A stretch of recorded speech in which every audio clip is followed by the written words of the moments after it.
What if you literally can't pay it back? By can't pay it back, I'm assuming he means student loans because you already see it right here. But I'm actually curious to see what happens if I don't pay my student loans off. What will happen? $590,000. That is the total amount of money the user creates_profit took out for his education. By the looks of it, is What a disgusting number. Holy shit, $600,000. Oh my god, I could buy a house for that amount of money. his first payment was $50, which another user commented only covers 32 seconds of interest. He is memeing, but how much interest actually accrues on a loan this big? Federal student loan Yo, there should be no interest. There should be no interest on school loans. That's a take, but hey, that's what I think. similar to car loans, accrue interest daily, which means every single day the loans aren't paid off, the amount he owes will grow. His interest rate ranges from 3.4 and 9.08%, so we'll have a range in our answer. On the low end, Yeah, if for you those use of you who go to the university right compounding now, interest I'm formula actually and feel plug in sorry these for you. numbers for a year, you'll owe $20,000 more just in interest. On the high end, you could owe $56,000. Holy That's shit! more money burned on The Matrix! The Matrix! This is the Matrix! just interest than the median income for an individual in the United States. If you ever intended on paying these loans off, your monthly payments would grow even higher. An extended repayment plan typically lasts 25 years, so under the best interest rates, your monthly payments come out to nearly $3,000, and under the worst interest rates, as high as $5,000. Holy shit. Like what? How is that even, bro? How have we made this like so normalized in society? This is like disgusting as fuck.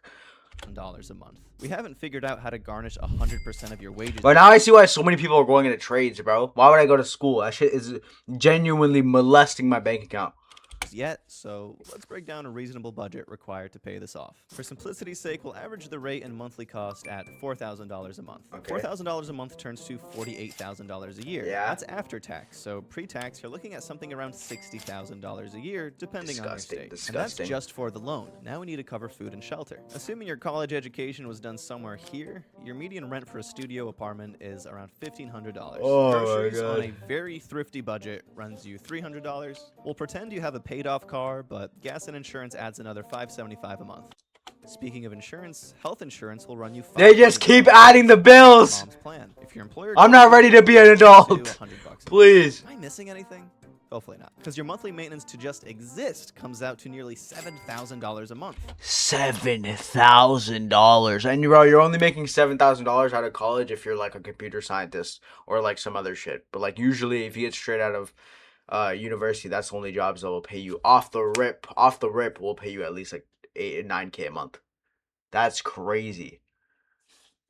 Meaning after tax. And by the way, it's only gonna get worse as the years go by. By the way, so if you're not in uni yet and you're in like 9th grade, yeah.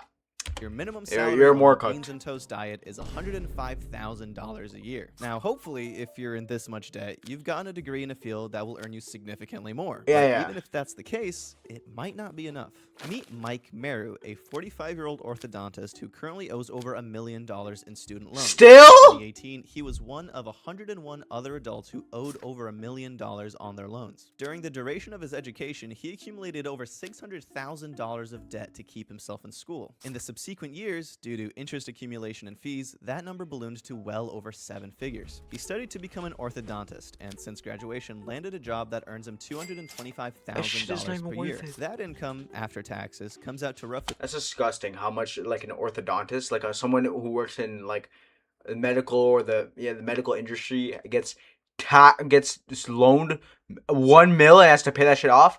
And I don't know how much and I don't know how he hasn't paid it off. Don't they make like 300K a year or like 200K a year? He's like 45. You start like 30, 15 years. Like you should have paid that off by now. I'm a little confused about that. But if you got it late, I don't know. $13,000 per month. However, the monthly minimum payment on his student loans comes out to over $10,000 per month, nearly 80% of his take-home income. Realistically, there is no way you can pay back these loans, but there are 2 solutions. The first solution is to die.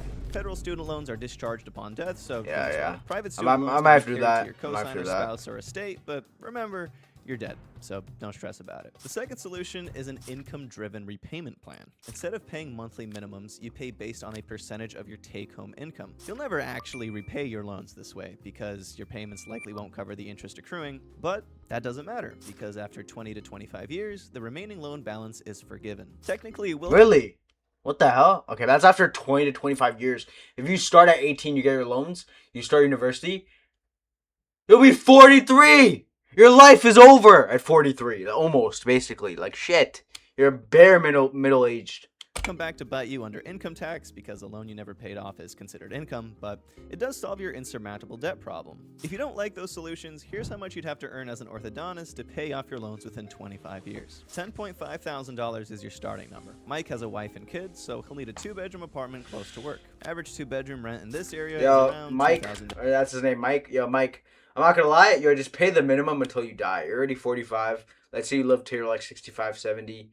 Like, just pay the minimum. And then once you die, it doesn't spread to your family or kids. Oh shit, but they probably take your life insurance, right? Money to pay off the loans. That's fucked up. Okay, but either way, like you might just have to like wait on the death. I'm sorry, like I don't know. A low-cost grocery plan for a family with kids comes to over $1,000 a month. Again, paid off car will assume your insurance and gas stays the same at $575 a month. Since this job likely comes with benefits, your health insurance premium for the family would be around $6,000 a year or $524 a month. And even though we're living very frugally, anything can happen between the kids and the spouse, so let's set aside another $200 a month for any miscellaneous expenses that we're not accounting for. I'm living with my parents, so I'm like 48, bro. No way I'm getting an apartment, bro. Are you crazy? Until that shit's... If that shit... Actually, no, it depends how much money I'll make in the next few years, because I'm only 18. But either way, like, if I'm like 23, I don't even expect to be moved out by 23, honestly. I don't know, though. I don't know. The standard for moving out is honestly getting, like, higher and higher. Like, I see so many TikToks of, like, people, like, 28, 32 still live with their parents. But I don't want to be 32 living with my parents, like, actually. I think, like... I should at least be gone by 25. Hopefully. Monthly necessities just around $15,000. That puts your gross pre-tax income at $250,000 a year, $250,000. This is disgusting. Not a comfortable lifestyle. And he's an orthodontist. He's not. Bro, you make 3 times what a computer scientist makes. You make. Okay, actually, do they actually make 300,000? Okay, I'm guessing if you're a high-end one and he's like 43, you're making 300K. Goes towards your debt and necessities. No discretionary spending, no savings, no vacations, no opportunity to move up without earning significantly more money. Which is tough because the median orthodontist only earns $230,000 a year. The median, okay. You'd likely have to own your own practice to become a high-earning orthodontist, which comes with its own slew of challenges and, more importantly, debt. But there is one more trick we can try, and that's to simply not pay it back. If you don't make a payment on... I'm in! Not pay back, I'm in 1.3 seconds. Let me hear this. 270 days, your federal student loans go into default. This doesn't absolve you of your debt, but it does put you in contact with the default resolution group. They'll basically nudge you to try to make any sort of payment on your loans. If you don't pay for 360 days, that's when the government will begin to garnish your wages and withhold your tax refunds. Getting your wages garnished sounds scary, but what they don't tell you is that the amount they garnish is capped at a maximum of 15% of your post-tax paycheck. So, on a $100K salary, 26% gets eaten by taxes. Okay. The remaining $74,000 gets an additional $11,000. Oh, that hurts. That still hurts. That still hurts, man. That means you're getting taxed 41%. And honestly, if you're in the US, you're fine. I'm in Canada. If you make over 100K, you're getting taxed 50% if you make over 100K in Canada, or like at least like 40. So it doesn't matter, but... What really happens when you can't pay? Well, your credit will be screwed up for life, so don't expect a car loan or a mortgage anytime in your lifetime. And on top of the 25 or 30% your income gets taxed at, you'll get another 15% tax as a penalty for the rest of your life. Uncle Sam. You could live luxuriously in high-rise student living lofts with a couple roommates all the way through your bachelor's and master's. But by the time you're around 26, your lifestyle will be permanently over. Maybe the loans we took were the point is not to live big when I'm like 22. The point is to live big for the rest of my life, not those 4 or 5 years. Friends we made along the way. I don't care about the friends. If I have freaking 900, I'm $1 million in debt. Are you out of your like fucking mind? Okay, but like for regular people though, it's probably like 300,000 or 200,000 in debt, like in total. Not that 1 million shit or whatever they were talking about. That's disgusting though. Holy shit. Hey, bro, that's why I'm trying to be a plumber, bro. That's why I'm gonna be a plumber.